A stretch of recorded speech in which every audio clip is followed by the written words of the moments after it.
Hello everyone, hope you're doing well. Today we are looking at a little event which is going on in War Thunder over this weekend, and it is of course the National Day of the People's Republic of China. They're doing the standard thing where you can get a decal. This is the emblem of the PRC, and from the 30th of September to the 7th of October, if you perform 3 battles in Chinese vehicles from rank 3 and above, you'll get yourself the emblem of the PRC, which is pretty cool. They're also bringing in the Type 69-2A as a pack vehicle. Now, if you do want to purchase this, make sure to use my partner code in the description of the video, because you'll get yourself a 3% discount on it, so it'll be cheaper for you, and you'll also get my decal in the game. The Type 69-2A has actually never been available before. This is one of the Chinese vehicles that hasn't actually made it to the game previously. It was on the Chinese server for the longest time, and it's been sat in our files for the longest time on the international side of things, but it has never come. But now it's here, which is pretty cool. It's in the pack itself, it's $50. You get the Type 69-2A, the 2000 GE, and also 15 days of premium account. So the vehicle works out probably around $30 for a rank 5 premium, which isn't too bad, but it's very similar to some of the other ones that we're going to get. Let's have a look at it in the game. So the Type 69-2A comes into the game at rank 5, Battle Racing 8.0. And in the tech tree, they already have a pretty banger 8.0 lineup, the Chinese. You got the actual normal Type 69, you got the PTL02, you also have the WZ305, and the Type 59, which is going down to 7.7. You've also got the M41D, but this thing's trash, so don't worry about it. You also have a pretty banger 8.3 and 8.7 lineup nowadays, if you have the premiums or the squadron vehicle. So the BR of this is really starting to take off for China. The Type 69-2A, the major differences between it and the standard tech tree one is of course additional protection, and then also some changes when it comes to aesthetics. It has the Dishka on top, which is always nice, and the 100mm Type 69-2 cannon.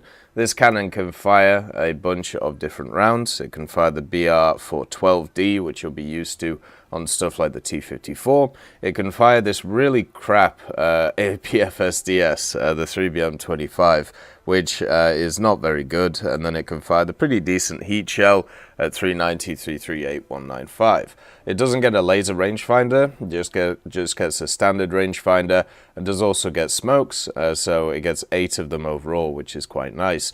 It also gets access to all of the other general modifications that you'll find.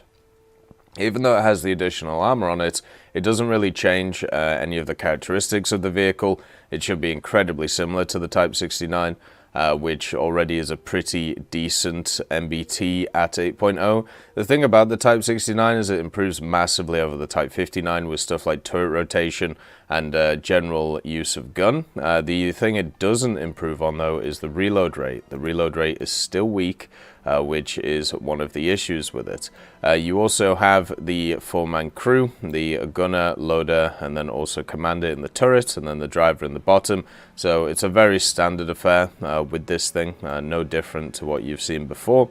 Then obviously it has ammo just stacked all around the place with the first stage ammo stowage in the front here, which hasn't actually been labeled yet as the first stage, but usually that is the first stage in the fuel tank, so should be quite good for keeping it alive. The gun itself is stabilized, which is really good.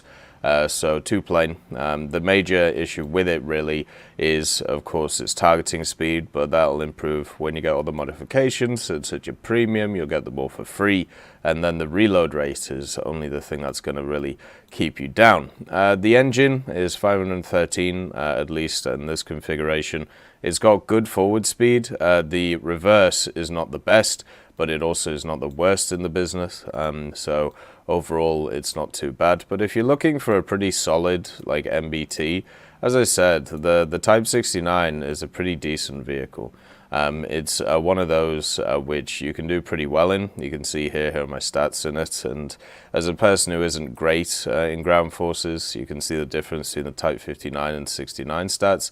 Generally, I would really say this one is a very fun machine to play. I wouldn't worry about, you know, the MVDs or anything like that, because you're never really going to see night battles.